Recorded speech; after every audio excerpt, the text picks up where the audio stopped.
নমস্কার বন্ধুরা, একটা নতুন ব্লগ ভিডিও নিয়ে চলে এসেছি। আমরা যাচ্ছি কামাখ্যা টেম্পল, কামাখ্যা দর্শনে। আমরা যাচ্ছি 15959 হাওড়া ডিব্রুগড় কামরূপ এক্সপ্রেসে। তো আমাদের ট্রেন এখন চলে এসেছে, আমরা এখন ট্রেনে উঠবো। আর এই ট্রেনটি সোম আর শুক্রবার ছাড়া রোজই হাওড়া স্টেশন থেকে সন্ধ্যে 6:30টায় ছাড়ে।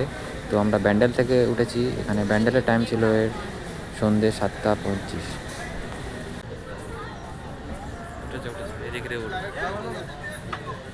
আর বন্ধুরা, এখন আমরা কামাখ্যা জংশনে পৌঁছে গেছি।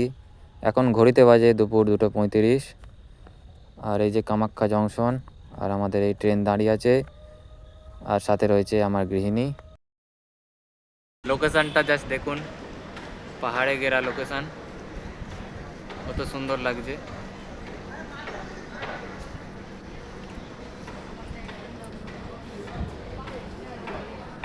আমরা কামাখ্যা স্টেশন থেকে বেরিয়ে একটা অটো ধরে নিয়েছি। তো অটো করে আমরা যাচ্ছি এখন হোটেলে। হোটেলটা আমরা কামাখ্যা মন্দিরের আশেপাশেই নেব।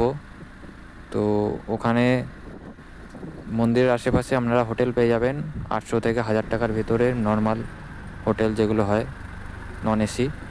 তো ওগুলো আপনার চেক ইন টাইম হচ্ছে দুপুর 12টা, আর চেক আউট হচ্ছে সকাল 11টা। তো সেই হিসাবে আপনারা আসবেন।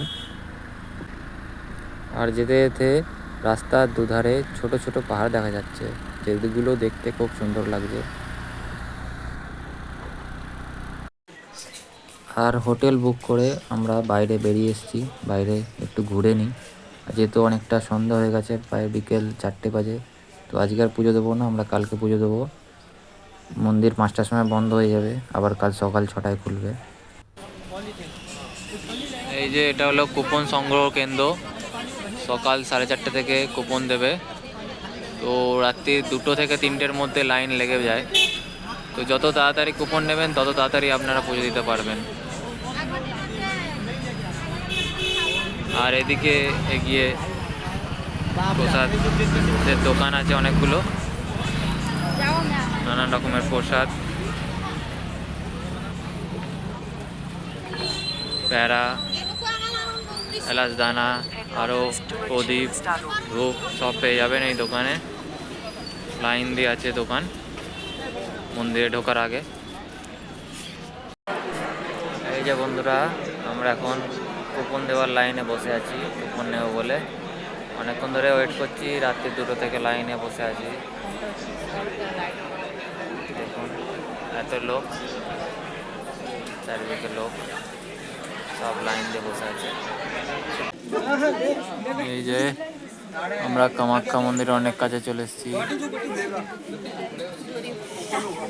কত পায়রা আছে দেখুন মন্দিরের মাথায় বসে।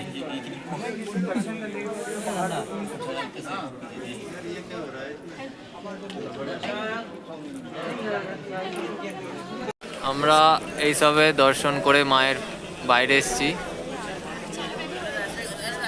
দেখতে পাচ্ছেন মন্দিরের বাইরের চত্বরটা কত সুন্দর। সবাই সেলফি তুলছে, এখানে ফটো তুলছে, সবাই মন্দিরের দর্শন করে এসছে।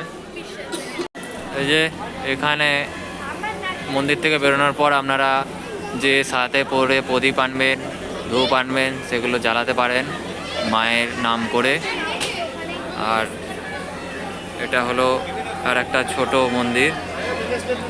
আর যারা এখানে নারকোল নিয়ে আসেন তারাও এখানে নারকোল ফাটাবেন।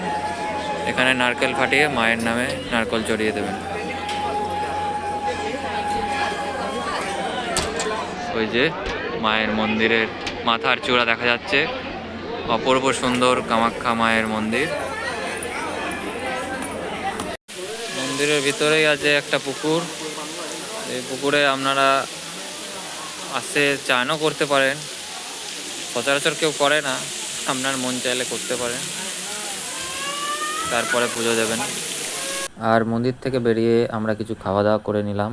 তারপরে আমরা ট্রেনে উঠে পড়লাম, আবার আমরা রওনা দিলাম বাড়ির উদ্দেশ্যে। তো আমাদের জার্নি এখানেই শেষ হলো।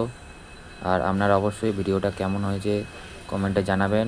আর ভিডিওটা ভালো লাগলে লাইক শেয়ার করে দেবেন, আর চ্যানেলটি অবশ্যই সাবস্ক্রাইব করে দেবেন।